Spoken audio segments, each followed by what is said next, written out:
Enzorecto, kalaban ang katiwalian at kasinungalingan, kakampi sa katotohanan at kabutihan.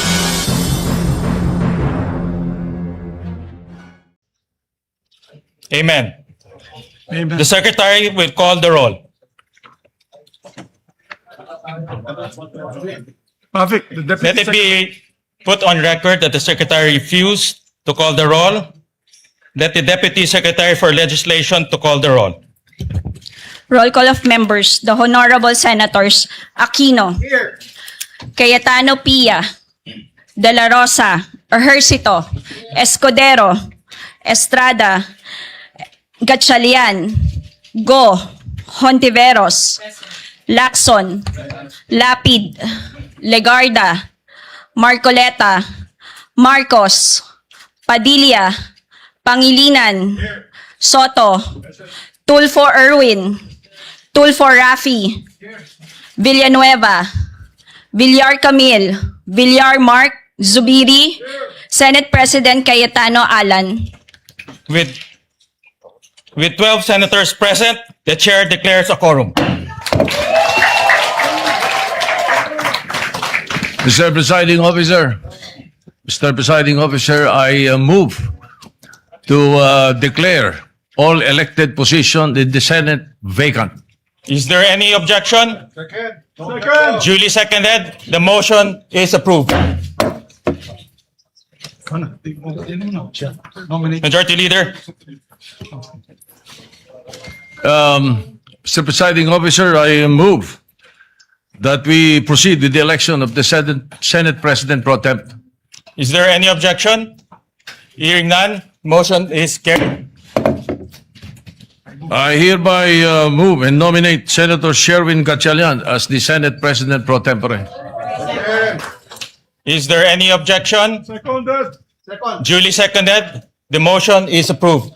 Thank you, dear colleagues. Majority Leader. So, majority leader. Ikaw na. Sige, ikaw na. Second muna. Mr. Presiding Officer, I move that we elect Senator Juan Miguel Zubiri as Chairman of the Committee on Rules. Is there any objection? Duly seconded. The motion is approved. Thank you very much, my dear colleagues. My dear colleagues, I move that we proceed with the oath-taking of the Senate President Pro Tempore. I so move. And we will ask Senator Soto, the most senior member of this chamber, to proceed with the oath to our new Senate President Pro Tem. Sundan mo na lang, sir, sa copy namin.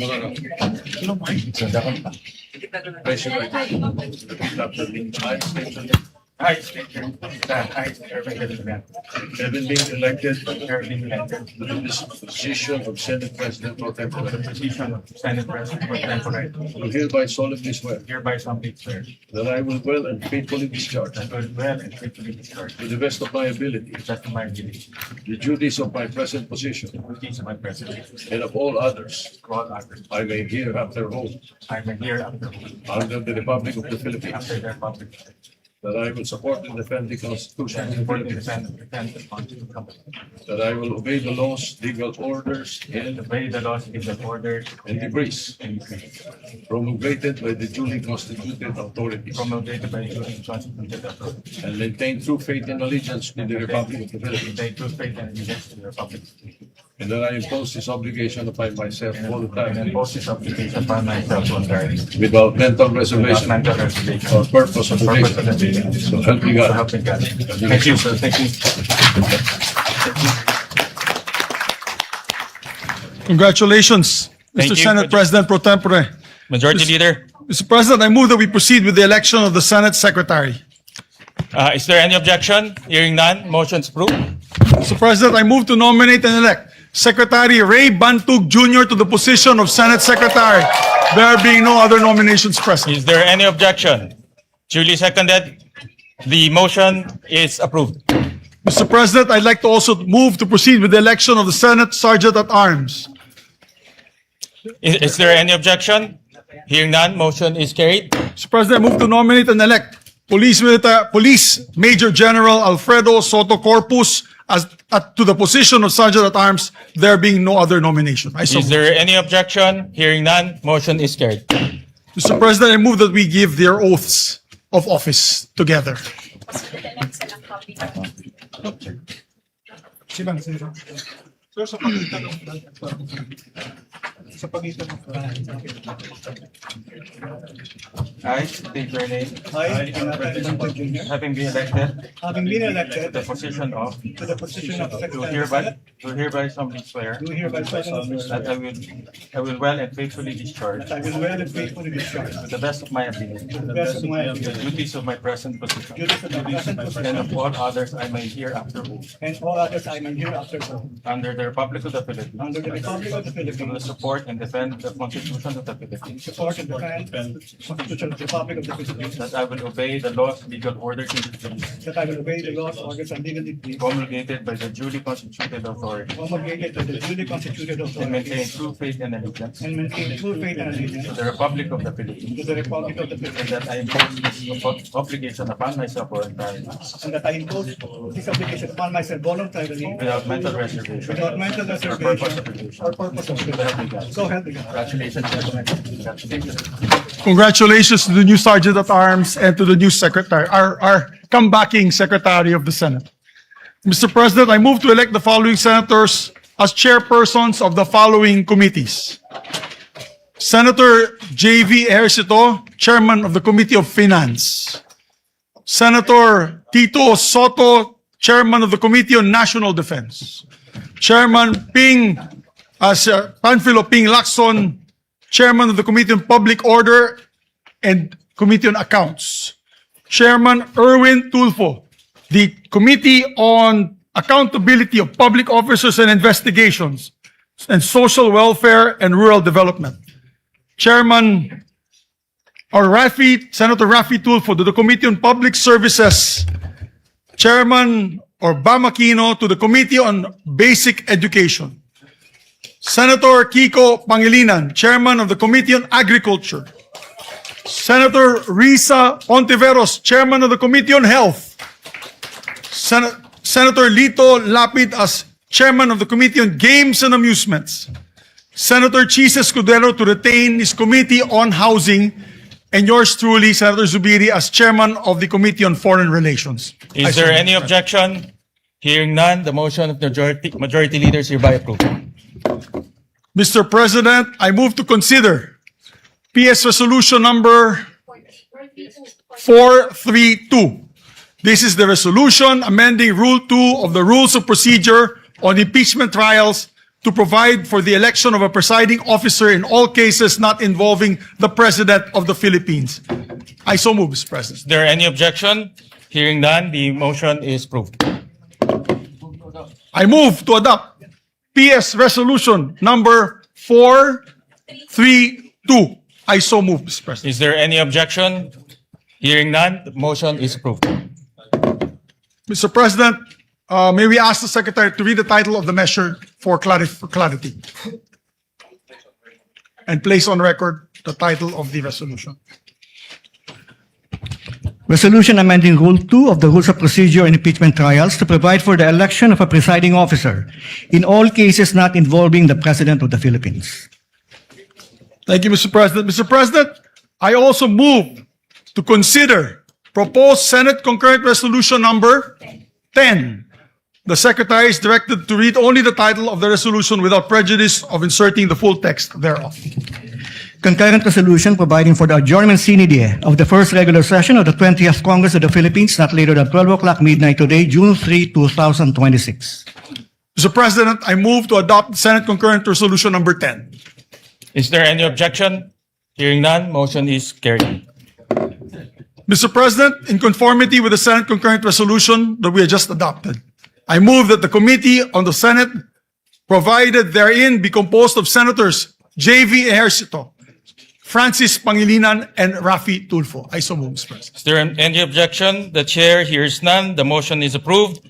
Senators J.V. Arcito, Francis Pangilinan, Rafi Tulfo, and shall compose the Committee of the Senate to inform the President of the Republic of the Philippines that the first regular session of the 20th Congress is ready to adjourn sine die. Thank you very much, Mr. President. And just for clarity, the PS resolution we earlier approved is 430. The number is 430. 430? 430. Mr. President, before we adjourn, the chair would like to state for the Mr. record President, why Majority we Leader, compelled before we today. adjourn, Yes. allow me to give a few remarks.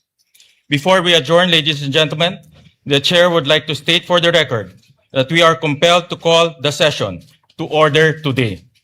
After the Senate adjourned on May 26, 2026, session was scheduled to resume on Monday, June 1, 2026, and on Tuesday, June 2, 2026. But the former Senate President failed to appear in both instances. Further, Article 6, Section 16(5) of the Constitution provides that neither House shall, during sessions of Congress, adjourn for more than 3 days without the consent of the other House. The Senate has been adjourned and unable to resume session for the past 2 days, placing us on the brink of constitutional violation had we not convened today. Thus, in the absence of a duly consulted postponement and the continued absence of the former Senate President pro tempore, and members of the majority, we are compelled to call the session to order. The quorum of 12 is based on majority of 22 senators, over whom jurisdiction can be obtained by the Senate. This is in full accord with the ruling of the court in Avellino versus Cuenco, that an absolute majority of 12 out of the 23 members can constitute a constitutional majority of the Senate for quorum purposes, and with precedent, specifically the May 5, 2015 session, where the quorum was based on 17 available senators, with 7 others beyond the Senate's coercive jurisdiction. Thank you. Thank you Dear very colleagues. much for the clarity, Mr. President. Mr. President, let the record reflect that the chair, as Senate President pro tempore, shall serve as acting president pursuant to Rule 5. Yes. Presiding officer of the Senate pursuant to Rule 5, Section 4C and 5 of the Rules of the Senate. Yes. Pursuant to our rules, the wording is actually acting president, Mr. President, on our rules. Just for the record, Mr. President. Is there any objection? Hearing none, the motion is approved. Mr. President, I move that the President of the Republic of the Philippines and the House of Representatives be informed of the election of Senate President pro tempore and acting Senate President Sherwin GATCHALIAN. I so move, Mr. President. Is there any objection? Hearing none, the motion of the majority leader is hereby approved. Mr. President, I move that the first regular session of the 20th Congress of the Philippines on the part of the Senate be adjourned sine die. Is there any objection? The chair hears none. The motion is approved. The first regular session of the 20th Congress of the Philippines on the part of the Senate is adjourned sine die.